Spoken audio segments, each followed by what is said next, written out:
But we always find ourselves in this position where you and I are the ones who suffer. Right now, we have people asking, do I go to work tomorrow? Will my child be safe tomorrow? And we seem to be in this cycle every so often. Yeah, Kenyans must be very worried about what is expected tomorrow, because we don't expect that things will be as usual. There will be business as usual. We expect to see running battles. And if you will love your kids or you love this country, I don't think if it's the best thing to have happened to this country. But having said that, your question on the kind of leadership that we have, the true picture of ourselves, of our society is reflected in the leaders that we have. These are people we elect. And election in this country has been blamed for, since, the introduction of multi-party democracy, since 1992. But maybe that narrative could be challenged, because when we say we elect them, it's assuming that it's free, fair, credible elections. Okay, what we talk about electoral justice and electoral reforms, that's what NASA side is talking about. But when you look at from 1997, we had PPG, was it PPLG or PPG? PPG. That was created to reform these electoral things. Towards 2002, we had other reforms, but we had President Kibaki appointing the vice chairman then of the Electoral Commission. Then from there we had reforms which led to the removal of the Kivuitu Commission, and we had interim commissions, and these things have been going on. So what's the disease? What's the problem in this country? Is it changing the commissions and commissioners, giving them different names, or looking at the disease itself? And the disease to me is the kind of electoral system that we have in this country, where the winner takes it all.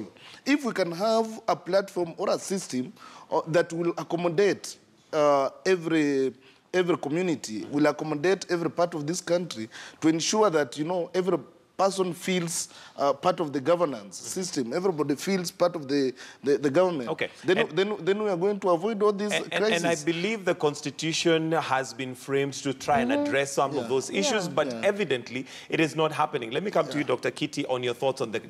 okay, I can see Mark causing an issue there, but I'll come to you, Mark, no worries. Yes, in regards to the crop of leadership. Just shortly, first, to correct two things. First of all, actually, the Constitution does spell out what is supposed to be done. Right. The problem is the leaders that we have today are not following the Constitution, including the police. Because the police reforms in Agenda 4 changed the police force to a police service. What we are seeing is a police force and not a police service. Okay, we're back to the police. Allow me to just pause you a little bit. Just to correct you, just a few days ago or a few months ago, the Supreme Court removed death penalty. So let's not misinform the public. Yeah. It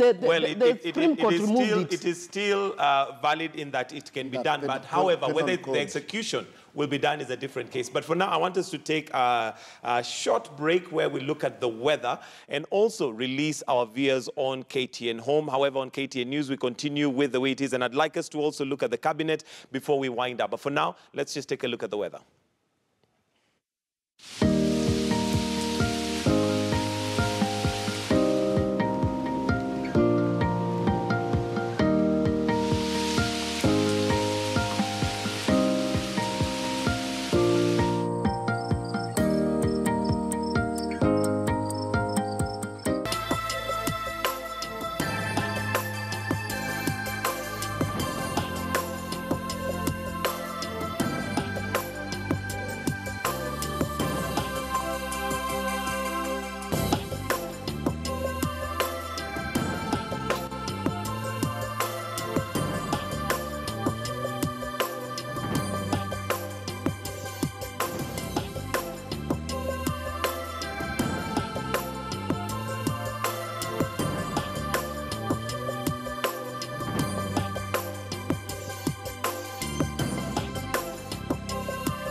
And it is the way it is that we are getting to almost summarizing. But before that, sorry, I had to cut you short, Dr. Kitty, on your comments. Please carry on. But we want to also get from you your thoughts on the kind of leadership that we have that seems to lead us to where we are every single time. Yeah, the issue is not about the winner takes it all. You see, when we went to review the Constitution 2010, we all understood what it entails. So it's not about the winner takes it all. It's about those people who steal elections, those people who cannot actually pay attention to the rule of law. In this country, we need leaders who can have respect for the rule of law, respect for this Constitution, including even the issue of swearing in and all that stuff. People are not respecting the Constitution. And that also takes us to the cabinet. The Constitution is not respected. All right, we'll come to the cabinet shortly. Mark, as we wind up on the swearing in tomorrow so that we can come to the cabinet. As a country, we all agreed that we have one institution as a port of final call to determine what is a legal and an illegal election. The election of August 8th, the Supreme Court ruled that it was null and void, okay? And we as a country are obliged by law and good moral conscience to accept that decision. The election of October 26th, the same Supreme Court sat and said that that election was valid and credible and above the extent to which you can say it was not. Therefore, as we sit here today, we have to say, if we are honest about following the Constitution and respecting the rule of law, that the October 26th election was a valid election. And we need to stay away from where we consider elections as a matter of opinion versus a matter of fact. Facts which are verifiable by a court of law. Therefore, as a nation, even today, as many cases are going on across this country, there are elections, for example, the ones of a governor in the northern part of this country, which was annulled because he had given fake papers. We all accept that as a reality, no matter how much we like him. We have to accept that he did a fraudulent thing and he's been kicked out. And guess what? That is how you build a stable democracy. And that brings me to the kind of leaders that we have. Let me tell you, the day we move from the place where truth for a NASA supporter is what Odinga says, and truth for a Jubilee supporter is what Uhuru says, the day we move from those positions, we'll be at the right position. Truth in this particular matter is what the Supreme Court says, whether we like it or not. And I would like to liken it to football. Maradona scored a goal in 1989 using his hand. The referee ruled it a goal. To this day, it is a goal. That tells you that when you subject yourself to a process called the Supreme Court of Kenya, we all have to agree that what they have said is the truth. Outside of that, who will determine for us what the truth is? We have to have one inalienable place where we call for justice. And therefore, the kind of leaders that we have a problem with subjecting themselves to the rule of law and by extension to common sense. All right, and well, that brings me now to what I want us to finish with, and that's the cabinet.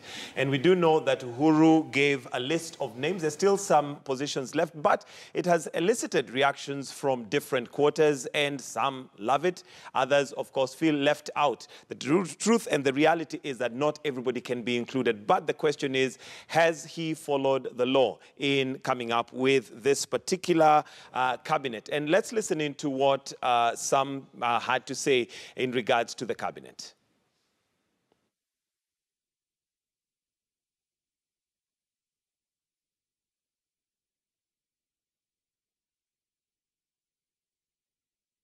We have seen the first lot of appointments we have not featured yet. So some people will start lamentations. Why has the president left us? We don't want to reach there because there are still some slots left. Hatuwezi kuwa stronghold ya siasa wakati wa kupiga kura, lakini ikifika wakati wa kupeana kazi, tunaangaliwa, tunaambiwa hata kama mlipiga kura zaidi, labda zenu hazitoshi. hawezi kusatisfy everybody. Hakuna kila mtu anaweza kufurahi, ni ngumu hata wewe ukipatiwa. Lakini amefanya vizuri, ametupatia cabinet. Na sisi tutaiunga mkono, we are ready kufanya kazi na hiyo serikali yake. Wale waziri alitupatia ni wale waziri tulikuwa nayo mbeleni, na tunampongeza kuturudishia hao tena wawili. It's a privilege to us as a region and also to the pastoralist community in Kenya. All right, and the reactions speak for themselves. I'll start with you, Bernard, on the question. Of course, it is not possible for everybody to be in that cabinet. However, what should guide us is the Constitution and the rule of law. Your thoughts in regards to that, the cabinet so far, and whether the Constitution has been followed. Okay, thank you, Mike, again. I think Kenyans have been waiting for this cabinet, and reading from the past ministries or the past composition of cabinet secretaries, this was the longest, I think the longest cabinet to be constituted. And I think the president has done his best, and he cannot satisfy everybody.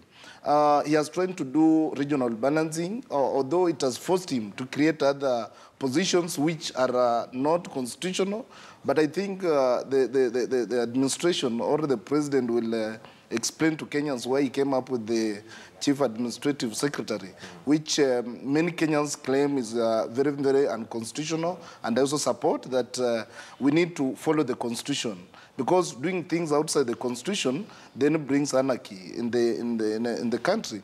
And again, these people, the 22 cabinet secretaries and principal secretaries, will be subjected to a vetting process. And if any Kenyan has a problem with the cabinet or any of the cabinet secretaries, they will face the vetting panel and present his views or present his complaints. But this issue of throwing, tantrums on social media, maligning other leaders, especially those whom we think can perform. Because I have an example, like in Western, we have two cabinet secretaries, Eugene Wamalwa and Rashid Mohammed from Mumias. Rashid has been the ODM youth leader for a very long time. Isn't that the thinking that we should be getting rid of? We have people, or we have these people from this area. Where is merit? Where is ability to work? This is a political process. And in a political process, when we say we subject people to merit, everybody in this country is qualified.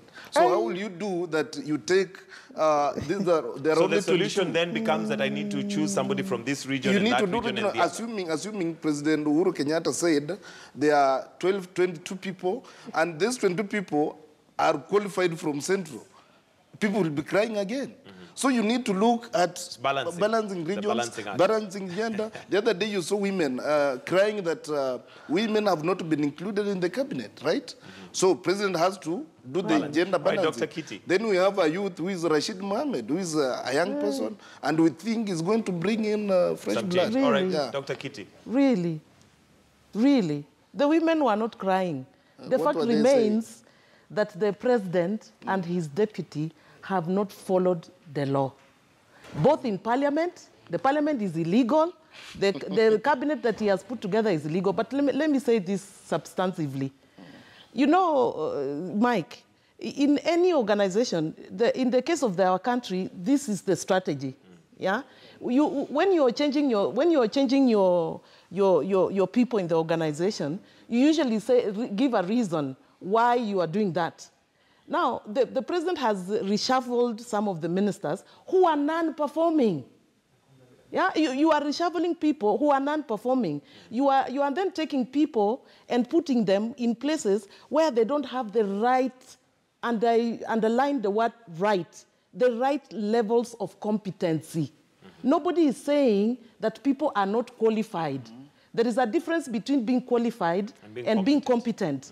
Now, I can tell you that in all, that's what I do for life. So let me give you a lesson. For example, if you go, for example, in environment, let me take the lawyer who's taken environment. Nobody says that he's not qualified. He's a lawyer. But what is it that you want to do with the environment?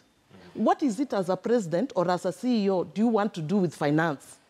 We have lots and lots of problems with finance. I don't even have to go into the details. We said we should come here and discuss some of those things. Now, really, why would you leave the same person who has not performed to be in finance? To be in charge of the finance. The problem with this cabinet, it is not going to perform. You can already foresee yeah, for those people, for those but for those people who like who are tribe-oriented, I don't have a tribe, so I have nobody there. By the way, I have nobody there. So for me, maybe from a professional point of view, I would have said, for example, that if you are going to sustain the reforms in education, you should have put there someone like Professor Magoha, because then you sustain the reforms in education. If you want to sustain the reforms in health, would you put the person that is there now? All right. So, Mark, your thoughts on the cabinet? Number one of the things that I try to restrict myself before I judge any human being, especially the new CSs on the CSs who've moved positions, is I try to limit myself to discuss performance versus projecting whether they can do the job or not, because that's a difficult task. And I remember when Matiang'i came into office, there was a lot of talk of whether he's capable and things like that, and he's proven us quite wrong. There were other CSs who had very lucrative jobs before, who have been dropped, by the way, and made ambassadors and been dropped completely, and yet they had the best CV. So I'm not going to have a debate based on CV. I employ people all the time, and I've come to realize that CV means it's little. But there's one thing which anyone is correct in assessing and saying there's an improvement, but there's still a gap, and that's the gender issue. The president has 6 cabinet secretaries, and he needed 7 lady cabinet secretaries to meet the gender rule. That is absolutely undeniable, and the fact is that as a society, we need to proactively look at, for example, the Rwandan example, and how they've been able to even elect to the extent of almost 46%, I think it is, of their parliament is made up of women. Cabinet is almost at 50%. So these things are possible, but we as a society need to sit down and actually include our women in decision making. As far as cabinet is concerned, for me, the reality of the matter is, for example, someone like Rashid. I can't find information about him other than him being the former youth leader for Western. But at the same time, national youth leader for ODM. I have two things. Number one, I'm waiting to see the vetting process, which I hope NASA was participating in, because you cannot expect Jubilee to criticize itself. So I'm waiting for the vetting to see what happens during that vetting. I want him to present to us and show us what he can do. And then secondly, I'm waiting to see whether he'll perform, because sports is one of those things that happens every weekend. It happens every day. I want to see what changes he'll bring in that space. And as always, in this particular matter, the proof is going to be in the pudding, and pudding does not take long to cook. All right, and maybe just to comment on the constitutionality of some of the positions created, like Cabinet Administrative Secretary, which had been removed previously, and also how genuine is Jubilee being in trying to reduce the wage bill. Here we are now with so many positions that have also been added. You have the likes of Raphael Tuju, which is not quite clear what his position is. Yeah, I know economically this the increase in the number of people now appointees is going to have serious implications on the economy, on the wage bill, and I think it was not necessary. But because of what I said earlier, because of the political pressure, and you know the promises that the president had made to so many people, in luring them to support his presidential bid, it was prudent for him to maybe create some positions for some of those supporters. But it's the leadership making decisions that may not be popular, but advance us as a country. How does that help? I know it's a big problem, but we have seen in the past, even at the State House, we saw after the 2013 elections, I think the president reorganized the State House and, you know, the staff, and created some positions. And I didn't see by then people raising so much, issues about the position that he created in State House. But, now it was like a precedent that had been formed, as in the president can create, within his executive, allocate positions, do away with some position, to realign himself with the, with the way he wants it performed. But if people would have questioned in 2013, that these positions that are being created, like the Kenya's position, and so many positions were created by then. If people would have gone to court, challenged those positions and maybe rescinded them, then we'll be talking about other things. But for the time being, I think maybe the president, he has lawyers, he has attorney general who advises him legally. I think he might have some justifications on why he came up with those positions. Dr. Kitty, we want to wind up. So your closing comments, but also your thoughts on, especially on educating the electorate, because where we are today is somehow making of our own, in the sense that we elected them. So really, what should we be looking out for when we're looking out for leaders? No, but let me just correct one misnomer about first of all, it's not even the illegality. The illegality of it is there. And constantly, I can say with confidence that this government has not been following the Constitution. But the issue of those new positions, it creates another layer which you are really just duplicating, because within the PSS you have administrators. By the way, just within the PSS you also have deputies. So you have administrators. So what is calling chief administration, yes, and coordination? What it's going to do, it is just going to create conflict, because what will happen is that it is going to take some work from the PS, and then maybe take some work from the DS. And then what is going to happen is, who does this person report to? And that is where the problem is going to start. If you looked at the problems we had in the coalition government, the reason we had problems in the coalition government is we had one position, and I'll not say which one, which was reporting to the same person. Two people were reporting to the same person. And that actually caused, one person was reporting to two people rather. That caused a problem. And this administrative job, the way I looked at it, by the way, I did look at the structure yesterday, and this administrative job is going to create that conflict again. And also create bureaucracy. Create bureaucracy, notwithstanding that, and I must say this also, because that is what I am paid to do. I must say this, and also the people he has put there. And Mike, let me rephrase that again, that it is not the qualification, it is the competence level that you have that makes you perform.